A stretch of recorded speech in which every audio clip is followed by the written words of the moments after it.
प्यारे बच्चों नमस्कार। एजुकेशन स्कूल परिवार में आपका स्वागत है। हम एसएससी जीडी के प्रीवियस पेपर सोल्व कर रहे थे। 13 जनवरी 2023 फोर्थ शिफ्ट के हमने 10 क्वेश्चन सोल्व कर लिए थे। क्वेश्चन नंबर 11 से देखो।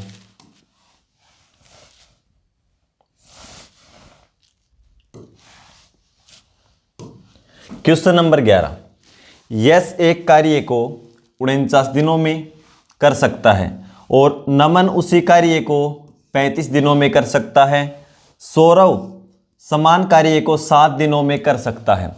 यदि वे बारी बारी से एक एक दिन इस प्रकार कार्य करते हैं कि पहले दिन यस नमन दूसरे दिन कार्य करता है, सौरव तीसरे दिन कार्य करता है और फिर से चौथे दिन यस कार्य करता है और यह क्रम इस प्रकार कार्य के अंत तक जारी रहता है, तो समान कार्य को पूरा करने में लगने वाला कुल समय ज्ञात करें। वे तीन व्यक्ति कौन कौन हैं? यस, नमन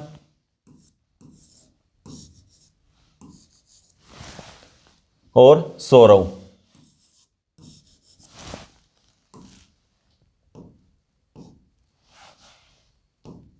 यस, नमन और सौरव।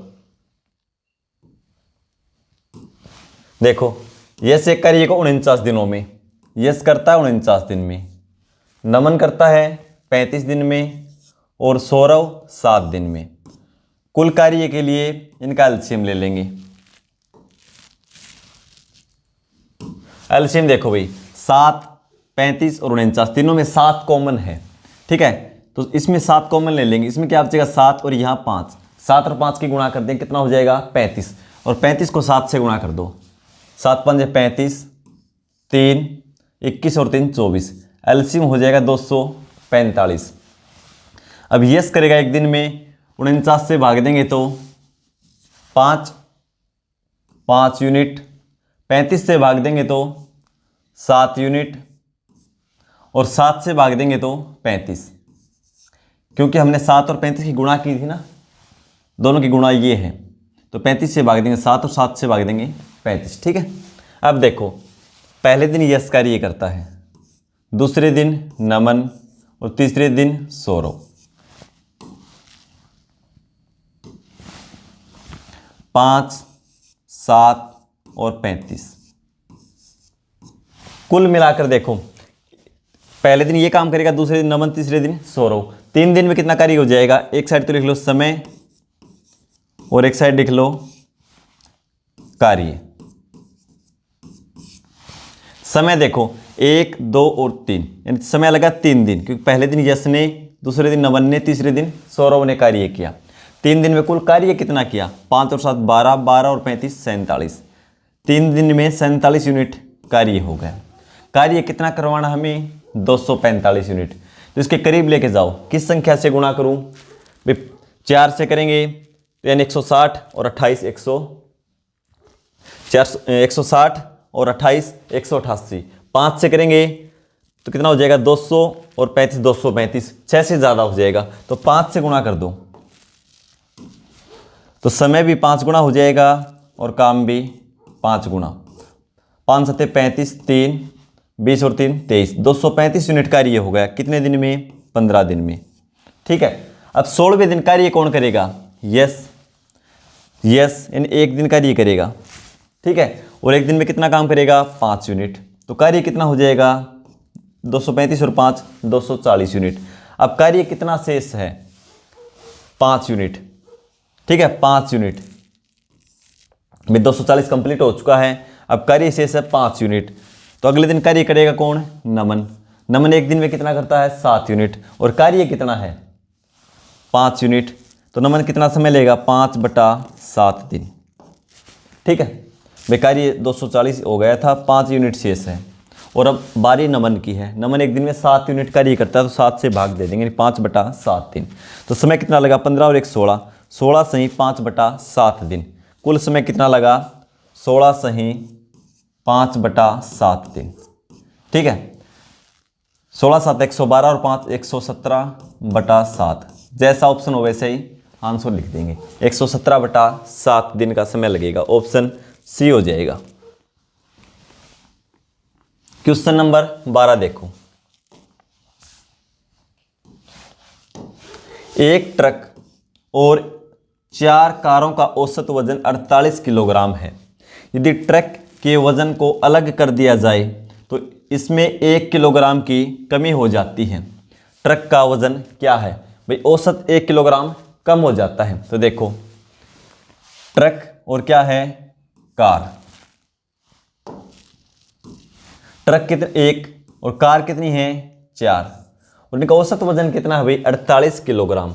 जब ट्रक के वजन को अलग कर दिया जाता है तो औसत वजन क्या होता है? कम होता है। तो इसका मतलब क्या हुआ भाई? ट्रक में कम से कम 48 किलोग्राम तो है, कम से कम 48 है, प्लस कार कितनी है? 4। जब इसको अलग किया जाता है तो क्या होता है? इनका भी वजन 1-1 किलोग्राम कम हो जाता है। तो इसका मतलब ये साथ लेकर जाता है, 1 किलोग्राम इनका भी साथ लेकर जाता है 4 कारों का। ठीक है, तो देखो 48 प्लस 1 गुना 4, 4। 48 और 4 कितना हो जाएगा? 52। तो ट्रक का वजन कितना है? 52 किलोग्राम। ऑप्शन डी हो जाएगा। Question number 13। अरुण और आदित्य एक कार्य को अलग अलग क्रमशः 8 दिन और 12 दिन में पूरा कर सकते हैं। 2 दिन अकेले कार्य करने के बाद आदित्य कार्य छोड़ देता है। भाई पहले 2 दिन अकेले कार्य करता है कौन? आदित्य। फिर कार्य छोड़ देता है। शेष कार्य को अरुण कितने दिनों में पूरा कर लेगा? कौन कौन है भाई? अरुण है और आदित्य है। अरुण और आदित्य।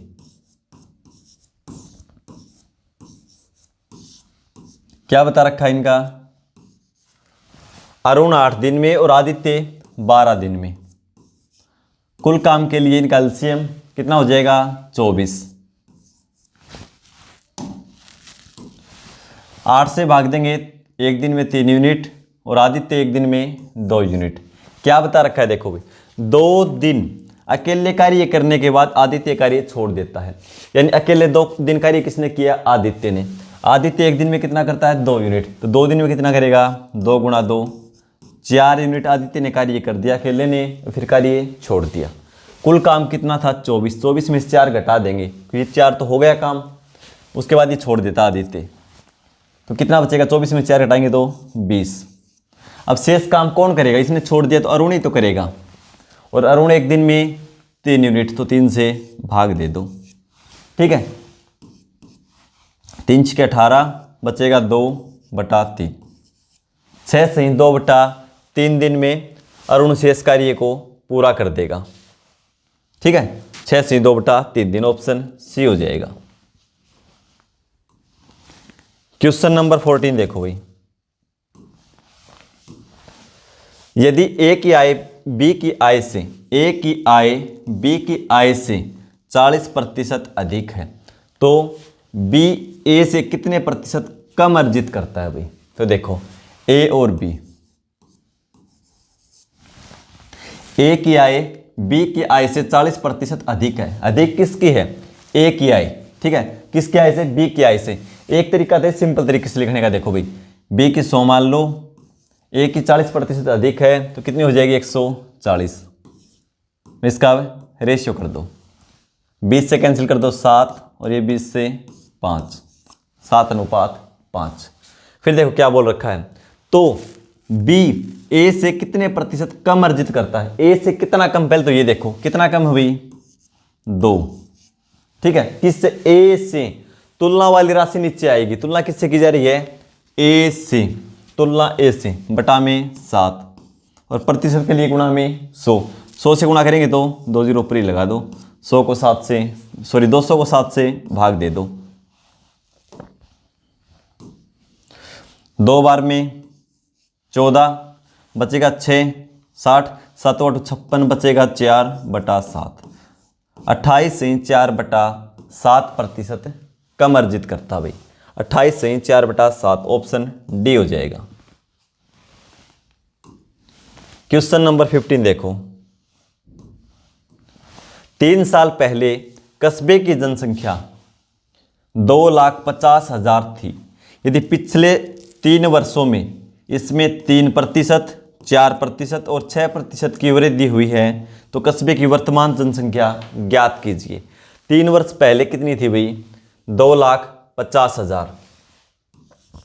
2,50,000 और कितनी वृद्धि हुई 3 वर्षों में? एक वर्ष 3%, फिर 4%, फिर 6%। ये अपने आप में 100% है भाई। ठीक है, ये 3% बढ़ाएंगे तो 103% कर दो इसका, बटा में 100% आएंगे तो दूसरे वर्ष फिर 4% यानी 104/100 कर दो। तीसरे वर्ष 6% तो इसका 1/106/100 कर दो। इसको हल कर दो, हमारा आंसर आ जाएगा। देखो 4 जीरो हैं, 4 जीरो से 4 जीरो कैंसिल कर दो। अब 25 से कैंसिल कर दो 4 बार में। अब 4 से ये हो जाएगा कैंसिल, कितना हो जाएगा? 26 बार में, क्यों 25 के 100, 26 का 104। अब इनकी गुणा कर दो भाई। गुणा देखो कैसे करेंगे, 103 और 106 की गुणा कर दो। देखो ये 100 से 3 ज़्यादा है, ये 6 ज़्यादा है, तो 103 में 6 और जोड़ दो, कितना हो जाएगा? 109। ठीक है, और 3 की और 6 की गुणा कर दो 18। 103 और 106 की गुणा कर दी मैंने। ठीक है, इस ट्रिक से करेंगे, इस तरीके से हमने स्क्वायर करना सीखा था। ठीक है, अब इसको 26 से गुणा कर दो। इसको 26 से गुणा करेंगे तो देखो 26 को 8 से करेंगे 208। 20, 26 एकम 26 और 20 46। 4, 26 निमा 234 और 4 238। 23 जीरो है तो 3 भी लिख दो, बचेगा 2। 26 एकम 26 और 2 28। तो कितनी हो जाएगी जनसंख्या? 2,83,868। 2,83,868। ऑप्शन ए हो जाएगा। क्वेश्चन नंबर 16 पे चलो। 4 किलोमीटर की दौड़ में 4 किलोमीटर की दौड़ में ए, बी और सी में से प्रत्येक समान चाल से दौड़ते हुए क्रमशः प्रथम, द्वितीय और तृतीय स्थान प्राप्त करते हैं। यदि ए बी को 1 किलोमीटर से हराता है, किलोमीटर से पछाड़ देता है, और बी सी को 1 किलोमीटर से पछाड़ देता है, यानी उसको हराता, कहने का मतलब यही है भाई। तो उस दौड़ में ए सी को कितने मीटर से पछाड़ता है? 3 व्यक्ति हैं भी, देखो कौन कौन है? ए, बी और सी। क्या बता रखा है? देखो ए है ना, वो बी को 1 किलोमीटर से पछाड़ देता है। कुल दौड़ कितनी है? 4 किलोमीटर, यानी ए 4 किलोमीटर दौड़ता है तो बी कितना दौड़ता है? 3 किलोमीटर। तो ये 4 दौड़ता है तो ये 3, 1 किलोमीटर पीछे रह जाएगा ना इससे। फिर देखो बी सी को 1 किलोमीटर से पछाड़ देता है, तो देखो बी जब 4 दौड़ता है तो सी 3। आप गलती ये मत कर देना भाई, ये 3 और इसे कम कर दो कभी दो नहीं। हराने का मतलब ये है जब बी दौड़ कंप्लीट करेगा जब ये 1 किलोमीटर पीछे होगा। ये नहीं भाई ये 3 है तो ये 2, गलत हो जाएगा फिर। ठीक है, अब इन दोबारा तय की गई दूरी का रेशियो निकाल देंगे। कैसे निकालेंगे? देखो भाई आपको रेशियो सिखा रखा मैंने अच्छे से। ठीक है, खाली जगह में इसी को आगे बढ़ाते हैं भाई। देखो यहाँ हम क्या मानेंगे? 3, और यहाँ क्या मानेंगे? ये आगे 4। 4 गुणा 4 16, 4 गुणा 3 12 और 3 गुणा 3 9। अब देखो ए 16 यूनिट दूरी तय करता है, बी उस समय 12 करता है, सी उस समय 9 करता है। इनकी द्वारा तय की गई दूरी का रेशियो आ गया। अब दौड़ है कितनी टोटल? 4 किलोमीटर। टोटल कितनी है? 4 किलोमीटर। तो अब देखो 4 किलोमीटर, 16 यूनिट की वैल्यू कितनी हुई? 4 किलोमीटर। भाई ये तो कंप्लीट कर लेगा ना उस समय, ये कंप्लीट करेगा तो उस समय ये कहाँ पे होगा? 12 यूनिट तय करेगा, ये 9 यूनिट। तो कंप्लीट कितनी है? 16 यूनिट। ठीक है, क्योंकि इसने कंप्लीट कर रखी है ना। तो देखो 16 यूनिट की वैल्यू कितनी है? 4। 1 यूनिट की वैल्यू निकालेंगे तो 16 से भाग दे दो। हमें निकालना क्या है? ए सी को कितने मीटर से पछाड़ता, ए और सी का अंतर। तो ये 16 और ये 9, कितना अंतर है भाई? 7 यूनिट का। तो 7 यूनिट की वैल्यू हमें चाहिए। ठीक है, इसको हल कर दो। अब 4 से कैंसिल करेंगे 4 बार में कितना आएगा 7/4 क्या आएगा ये, क्योंकि ये किलोमीटर में था, ठीक है। इसके मीटर बनाएंगे तो 1000 से गुणा कर दो यहीं पे, क्योंकि किलोमीटर में था ना और ऑप्शन मीटर में दे रखा है, ठीक है। तो इसको 1000 से गुणा कर दो, ठीक है। अब देखो 4 से कैंसिल करेंगे तो कितना हो जाएगा 250, 25 गुणा 7 175, यानी ए सी को 1750 मीटर से पछाड़ता है, 1750 मीटर, ऑप्शन ए हो जाएगा।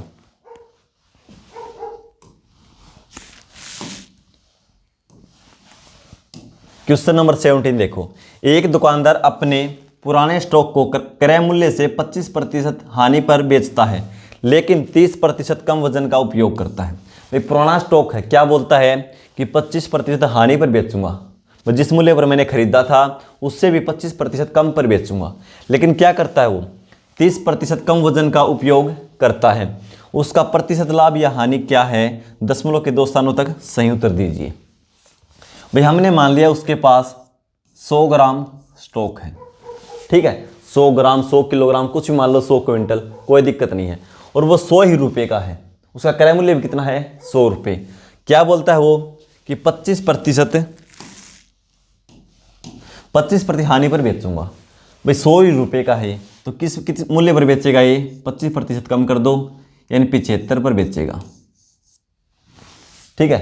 75 पर बेचेगा, कितना 100 रुपये की वस्तु 75 पर बेचेगा, यानी 100 ग्राम 75 पर बेचेगा। कहने का मतलब ये है कि उसके पास 100 ग्राम वस्तु है, 100 ही उसका मूल्य है, तो ग्राम तो 100 देगा लेकिन 75 रुपये में देगा, ठीक है। लेकिन क्या करता है 30% कम वजन तोलता है, 100 ग्राम उसके पास था, 30 ग्राम कम तोलेगा, तो कितना तोलेगा 70 ग्राम। भाई 30% कर दो इसका, ठीक है, 30% निकालेंगे तो 30, 100 में से 30 घटाएंगे तो 70। अब देखो उसको कितना वस्तु दी 75 ग्राम, 75 ग्राम के पैसे लेगा, ठीक है। भाई क्या वो लगाया था उसको कि आपको मैं क्रय मूल्य से 25% कम पर बेचूंगा, यानी 100 ग्राम वस्तु थी, यानी 100 ग्राम वस्तु दूंगा आपको और 75 ग्राम के पैसे लूंगा, तो 75 ग्राम के पैसे ले लिए उसने, ठीक है। लेकिन उसको वास्तव में वस्तु कितनी दी 70 ग्राम ही तो दी, 30% कम तोल दिया। अब देखो 70 ग्राम वस्तु दी और पैसे ले लिए 75 ग्राम के, कितने ज़्यादा ले लिए 5 ग्राम के, किस पे 70 पे, और प्रतिशत के लिए गुणा में 100, ठीक है। 0 से 0, 5 गुणा 10 50, 50 को 7 से भाग दे दो, 7 बार में 49, बचेगा 1, दशमलव लगाओ 0, 10, 7 एकम 7, बचेगा 3, संख्या हो जाएगी 30, 7 चौके 28, बचेगा 2, फिर जाएगा 2 बार में, लेकिन 2 अंकों तो निकालना 7.14%, क्या हो जाएगा लाभ होगा, क्योंकि 70 की ग्राम वस्तु थी और 75 ग्राम के पैसे लिए, यानी लाभ हुआ उसको 7.14%, लाभ ऑप्शन डी में है भाई लाभ। देखो आंसर हम निकालने के बाद भी गलत कर देते हैं, 7.14% ये भी है, लेकिन ये क्या है हानि, उसको हानि तो नहीं हुई क्योंकि उसने 70 ग्राम वस्तु दी है और पैसे लिए हैं 75 ग्राम के, ठीक है। तो लाभ होगा ऑप्शन डी। क्वेश्चन नंबर 18 देखो, यदि किसी वस्तु की खपत के प्रतिशत में वृद्धि 25% है ताकि कुल बजट में परिवर्तन न हो तो वस्तु की कीमत में गिरावट आती है, कितने प्रतिशत की गिरावट आती है कहना ये चाहता है। तो देखो खपत में वृद्धि कितनी होती है 25%, एक तो भाई खपत, एक होता है मूल्य और एक होता है खर्च, इसकी जरूरत है नहीं बाकी हमें बता देता हूं इसके बारे में भी, ठीक है। तो देखो खपत के प्रतिशत में वृद्धि 25% है, 25% का मतलब क्या होता है देखो 25%, इसको भिन्न के रूप में लिखेंगे तो 1/4, यानी 4 के ऊपर एक मूल्य बढ़ जाता है, सॉरी खपत है ना, तो 4 के ऊपर एक बढ़ जाती है खपत, यानी पहले खपत कितनी थी 4, तो अब कितनी हो जाएगी 5। यूँ मान लो भाई चीनी या चावल जो भी घर में महीने में 4 किलोग्राम आते थे, अब कितने आएंगे वो 5 किलोग्राम। तो ये कहता है जो खर्च है ना उतना ही होना चाहिए, तो मूल्य कम हो जाता है। कितना कमी आती है मूल्य में, ये पूछना चाहता है। तो इसका रेशियो इसके विपरीत हो जाता है भाई। क्या हो जाएगा, 4 5 है तो ये हो जाएगा 5 4। ठीक है, देखो खर्च देखो, 4 गुणा 5 में 4 किलोग्राम वस्तु खरीदते थे, 5 का मूल्य है, 4 5 20 रुपये खर्च था हमारा।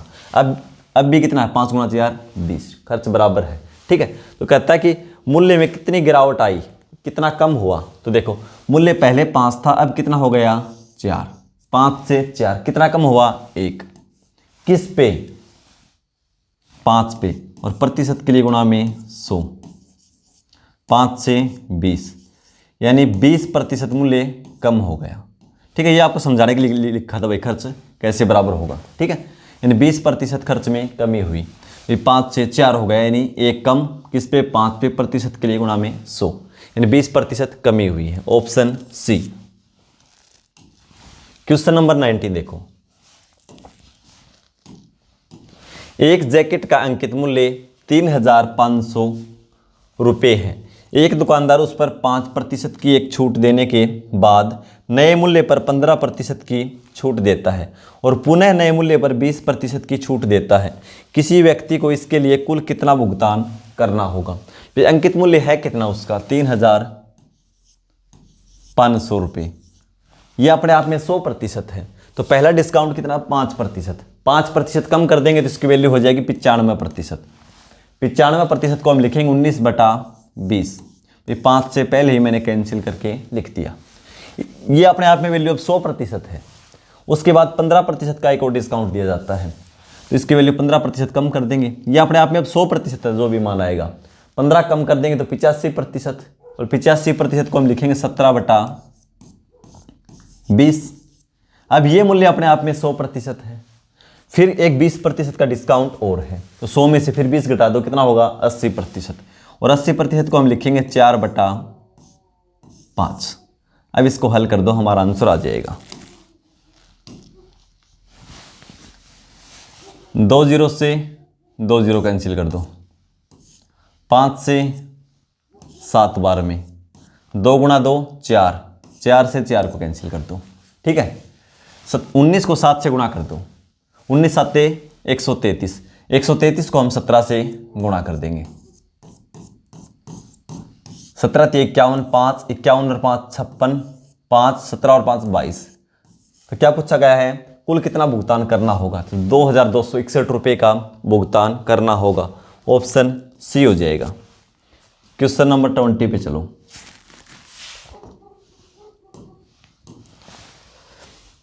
चार और 900 के बीच मध्यानुपाती ज्ञात कीजिए। हर शिफ्ट में एक क्वेश्चन पूछा जा रहा है भाई, 4 और 900 के बीच मध्यानुपाती ज्ञात कीजिए।